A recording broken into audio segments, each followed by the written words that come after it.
Assalamualaikum warahmatullahi wabarakatuh. Perkenalkan, nama saya Siti Badriah dengan NIM 2314010266. Saya berasal dari kelas PAG. Di sini saya akan menjelaskan tentang konsep pendidikan menurut Quran surah Al-Luqman dari ayat 16 sampai ayat ke 19. Di sini saya akan membacakan ayatnya terlebih dahulu, kemudian dilanjutkan oleh terjemahannya dan tafsirnya. Baiklah, di sini saya akan membacakan Quran surah Al-Luqman dari ayat ke-16 terlebih dahulu. A'udzu billahi minasy syaithanir rajim.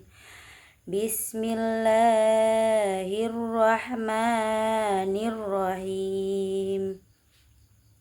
Ya bunayya innaha in taku misqala habbatin mi khardalin fatakun fi sakharatin aw fis samawati aw fil ardi ya'ti bihallah. Innallaha latifun khabir.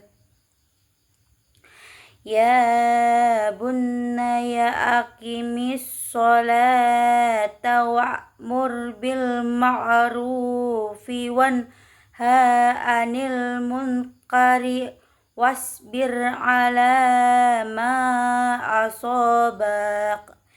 Inna dzalika min armi umur. Wala tusa'ir khadaka linnasi wala tamsim fil ardi marah. Innallaha la yuhibbu kulla fakhur. Waqsid fi mashyika wa'dud min sotik. Inna ankara aswati la sautu khamir. Baiklah, selanjutnya yaitu tafsirnya. Dari ayat yang 11 yaitu Luqman berkata, "Wahai anakku, sesungguhnya jika ada suatu perbuatan seberat biji sawi dan berada dalam batu di langit atau di bumi, niscaya Allah akan menghadirkannya untuk diberi balasan.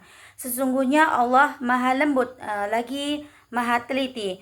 Di sini tafsirnya yaitu Luqman melanjutkan nasihatnya, "Wahai anakku, sungguh jika ada sesuatu perbuatan yang sangat kecil dan tersembunyi, layaknya benda yang bobotnya hanya sebiji sawi dan berada dalam batu atau berada di langit atau di perut bumi, niscaya Allah akan memberinya balasan. Sesungguhnya Allah Maha halus, meneliti. Ilmu Allah meliputi segala sesuatu betapapun kecil dan halus." Kemudian arti dari ayat yang ke-17, "Wahai anakku, tegakkanlah sholat dan suruhlah manusia berbuat yang ma'ruf dan cegahlah mereka dari yang mungkar, serta bersabarlah terhadap apa yang menimpamu. Sesungguhnya yang demikian itu termasuk urusan yang harus diutamakan." Di sini tafsirnya yaitu, "Wahai anakku, laksanakanlah sholat secara sempurna dan konsisten. Jangan sekalipun engkau meninggalkan, dan suruhlah manusia berbuat yang ma'ruf, yakni sesuai yang dinilai baik oleh masyarakat dan tidak bertentangan dengan syariat, dan cegahlah mereka dari yang mungkar, dan bersabarlah terhadap apa yang menimpamu, sebab hal itu tidak lepas dari kehendaknya dan bisa jadi menaikkan derajat keimananmu. Sesungguhnya yang demikian itu termasuk perkara yang penting dan tidak boleh diabaikan." Selanjutnya arti dari ayat yang ke-18, "Janganlah memalingkan wajahmu dari manusia karena sombong. Dan janganlah berjalan di bumi ini dengan angkuh. Sesungguhnya Allah tidak menyukai setiap orang yang sombong lagi sangat membanggakan diri. Tafsirnya di sini yaitu, dan janganlah kamu sombong, janganlah kamu memalingkan wajah dari manusia secara congkak, dan janganlah berjalan di muka bumi dengan angkuh. Bersikaplah tawadu dan rendah hati kepada siapapun. Sungguh Allah tidak menyukai tidak pula melimpahkan kasih sayangnya kepada Allah orang-orang yang sombong lagi membanggakan diri. Ayat yang terakhir artinya yaitu, berlakulah wajar dalam berjalan dan lembutkanlah suaramu, sesungguhnya seburuk-buruk suara ialah suara keledai.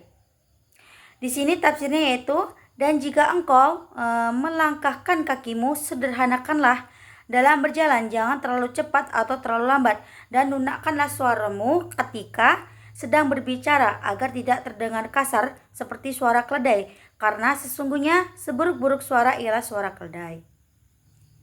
Baiklah, itulah penjelasan tentang surah Al-Luqman dari ayat 16 sampai 19.